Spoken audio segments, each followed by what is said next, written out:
ناظرین وقفے کے بعد ایک بار پھر خوش آمدید. آج ہمیں شو میں ہمارے ساتھ جوائن کیا ہے ہمیں شیخ روحیل اصغر صاحب نے، جو کہ رہنما مسلم لیگ نون کے، ان کے ساتھ اسلام آباد میں موجود ہیں ایئر مارشل ریٹائرڈ مسعود اختر صاحب، اور ہمیں اسلام آباد سے ہی جوائن کیا ہے تسنیم قریشی صاحب نے، جو کہ رہنما پاکستان پیپلز پارٹی کے. سب سے پہلے سوال میں تسنیم قریشی صاحب سے کروں گی. تسنیم صاحب، کیا صورتحال ہے؟ آج کچھ حالات بہتر نظر آ رہے ہیں. حکومت پہلے کچھ بیانات دیتی ہے، پھر یو ٹرن لیتی ہے، پھر کہتے ہیں ہم تصادم نہیں چاہتے، فوج بھی ناراض ہے، کچھ عدلیہ بھی برہم محسوس ہوتی ہے. حالات کس طرف جائیں گے؟ دیکھیں، ہم نے تو کبھی بھی حالات خراب کرنے کی کوشش نہیں ہے. ایک جمہوری پروسیس ہے، جمہوری پروسیس سے ہم آئے ہیں اور ہم تو اداروں کا احترام کرنے والے ہیں، اور ہم نے یہی میسج مسلسل 4 سال سے دے رہے ہیں کہ ادارے جو ہیں وہ اپنی حدود کے اندر رہ کر اپنے اختیارات کو استعمال کریں. جب حدود سے باہر نکلیں گے تو یہ مسئلے مسائل پیدا ہوں گے، جس کے اوپر کل جو ویلا ہوا ہے، ایک سیکٹری ڈیفنس کا جب ان کو عہدے سے ہٹایا گیا، دوسرے سیولین سیکٹری ڈیفنس کو بنایا گیا، تو اس کے اوپر میڈیا نے بڑی ہائپ کریٹ کی. اور یہ بات ایسی ہوتی ہے جب ایک ایشو آتا ہے تو اس کا ایک دن ہائپ کریٹ ہوتی ہے میڈیا میں، اور دوسرے دن سلو موشن میں وہ کم بھی ہوتی رہتی ہے. لیکن بعد میسج ہمیں یہ دینا چاہیے، ایک ہم 60 سال میں بھی ابھی ہم انہی چیزوں کے اوپر ہیں، وہی مداخلت، وہی ادارے جو اپنی سوچ کو امپلیمنٹ کرنا چاہتے ہیں، یہ اب ممکن نہیں رہا. جبکہ میڈیا آزاد ہے، میڈیا گفتگو دے رہا ہے. لیکن بات یہ ہے، ایک خوشی کی بات جو ہے کہ جو میڈیا سے ہمارا ہمیشہ گلا رہا ہے، لیکن آج کل کی جو ڈیبیٹ تھی اس کے اوپر تمام میڈیا اور تمام اداروں نے کے جو بڑے ہیں انہوں نے ایک بات جو متفقہ طور پر کہی ہے کہ کسی صورت بھی غیر عینی جو بھی فیل ہوگا اس کو ہم کنڈیم کریں گے. یہ تو بڑی خوش قسمتی ہے پاکستان پیپلز پارٹی کی کہ تمام جماعتیں، اپوزیشن جماعتیں سب یہی بات کہہ رہی ہیں کہ یہ میری سن لیں، یہ پیپلز پارٹی کی خوش بختی نہیں بلکہ یہ پاکستان کی خوش بختی ہے، اور جمہوریت کے لیے خوش بختی ہے کہ لوگوں کے اندر اتنی اویئرنیس آئی ہے اور اتنی بات کرنے کی ضرورت پیدا ہوئی ہے. نہیں تو ایسے ماحول میں لیکن پھر بھی کھڑے میں پھر بھی ساری جماعتیں کھڑی ہیں. میری سن لیں کہ ایسے ماضی میں ایسی بات ہوتی تھی جب ٹرپل بریگیڈ کا نام آتا تھا، جیسے کل آیا ہے، لوگ خوفزدہ ہو کے گھروں کو چلے جاتے تھے. لیکن اس میں جمہوری لوگ اور تمام طاقتوں نے میڈیا کے اندر آ کر اپنی آواز کو ابھارا ہے، جس سے میں سمجھتا ہوں ہمارے ادارے یہ سوچنے پہ مجبور ہوئے ہیں. اگر ان کے ذہن میں 1% بھی کوئی ایسی چیز ہوگی وہ نکل گئی ہے، اور وہ بھی میں سمجھتا ہوں جو ہمارے ادارے ہیں، چاہے وہ فوج ہو چاہے عدلیہ ہو، وہ قطعاً اس بات کی فیور میں نہیں ہے. یہ جو ایک پروپیگنڈا کیا جا رہا ہے کہ کو کرنے والے ہیں یا عدلیہ کو کرنے والی ہے، یہ قطعاً غلط بات ہے. پیپلز پارٹی یہ کہہ رہی ہے کہ وہ بھی یہ چاہ رہے ہیں کہ اس ملک کے اندر جمہوریت چلے. جہاں چھوٹی موٹی غلط فہمیاں ہو جاتی ہیں تو اس کو بیٹھ کر ٹیبل کے اوپر حل کیا جائے. اسی طرح کل پرائم منسٹر ہاؤس میں ایک میٹنگ ہونے جا رہی ہے جس میں آرمی چیف بھی جائیں گے، تمام جائیں گے.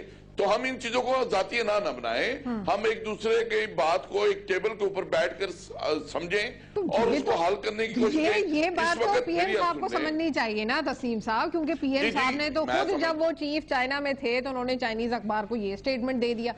یہ باتیں تو خود بیٹھ کر جب گھر میں سب موجود ہوتے ہیں ٹیبل پہ بیٹھ کے کر لیتے ہیں. میں اس بات کو کلیئر کرنا چاہتا ہوں، یہیں پہ رکیں. پی ایم صاحب کا جو پروگرام تھا اس اخبار کے ساتھ وہ پہلے کا بنا ہوا تھا، اور ان کے جو ایم ایس ہیں وہ آرمی کے ایک بریگیڈیئر ہیں یا کرنل ہیں، انہوں نے یہ پروگرام دیا ہے. اور جب وہ انٹرویو ہو رہا تھا اس وقت وہ لینڈ کر رہے تھے آرمی چیف، اور یہ قطعاً بات نہیں ہے کہ اسی دن بنایا گیا پروگرام. یہ آپ کے آرمی کے ایم ایس ہیں جو بریگیڈیئر ہیں یا کرنل ہیں جو ڈیوٹی کے اوپر ہیں، وہ ان سے پوچھا جا سکتا ہے کہ یہ کیسے پروگرام ہے. اور یہی غلط فہمی جو ہمارے دوست یہاں پھیلانا چاہ رہے ہیں، یہ بات غلط قطعاً درست نہیں ہے. اس کے اوپر میں زور دوں گا. اور یہ اتنا زہریلا پروپیگنڈا ہے جس سے میں سمجھوں اداروں کے اندر ایک نفرت پیدا کرنے کی کوشش. تو کون پروپیگنڈا کر رہا ہے آپ کے خیال سے؟ کون پروپیگنڈا کر رہا ہے؟ یہ آپ کے پاس بات کہاں سے آئی؟ وہی لوگ پروپیگنڈا کر رہے ہیں جو آپ نے بات کی ہے. آپ کے پاس بھی کہیں سے بات آئی ہے نا. جو میں کہہ رہا ہوں یہ حقائق ہے، اس کی آپ تسلی کر لیں، پوچھ لیں.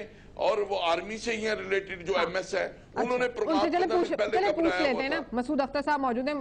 مسعود صاحب، آپ نے تمام تر گفتگو سنی تسنیم قریشی صاحب کی. ان کا کہنا ہے کہ جی پہلے تو اداروں میں کوئی تصادم نہیں ہے, میڈیا ہائپ کریٹ کرتا ہے. پرانے زمانے میں 111 بریگیڈ کا نام سنتے ہی لوگ اپنے گھروں میں گھس جاتے تھے, تو یہ تو پیپلز پارٹی کی کامیابی ہے کہ بھئی 111 کا نام بھی آیا لیکن کوئی ایسی بری خبر پھر سننے میں نہیں آئی. جمہوریت کا دورہ ہے. تو آپ کو محسوس ہوتا ہے کہ اگر پی ایم صاحب نے اس قسم کے سٹیٹمنٹس دیے تو یہ موقع, وہ ٹائم, محل, وہ صحیح بات تھی اس وقت دینا چاہیے تھا, یا پھر جیسے کہ میں نے یہاں پر پوائنٹ آؤٹ کیا کہ جی اجلاس بلاتے, اس کے اندر بیٹھتے, اس کے اندر یہ پوائنٹ آؤٹ کر لیتے؟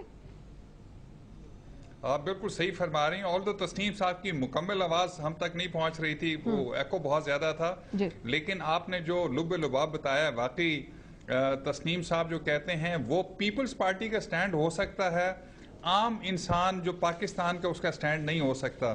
جو بات سمجھنے کی ہے کہ آج میڈیا اتنا پاورفل ہے کہ اگر اس کو صحیح گائیڈنس نہیں ملے گی, صحیح انفارمیشن نہیں ملے گی, وزیر اعظم کچھ کہیں گے, ملک کے دوسرے ادارے عدلیہ اور فوج کچھ اور کہے گی, تو یقیناً یہ کل پوری قوم کو آلموسٹ 12 گھنٹے ٹکٹکی پہ بندوا دیا, اور ہم کہتے ہیں کہ کچھ ہوا نہیں.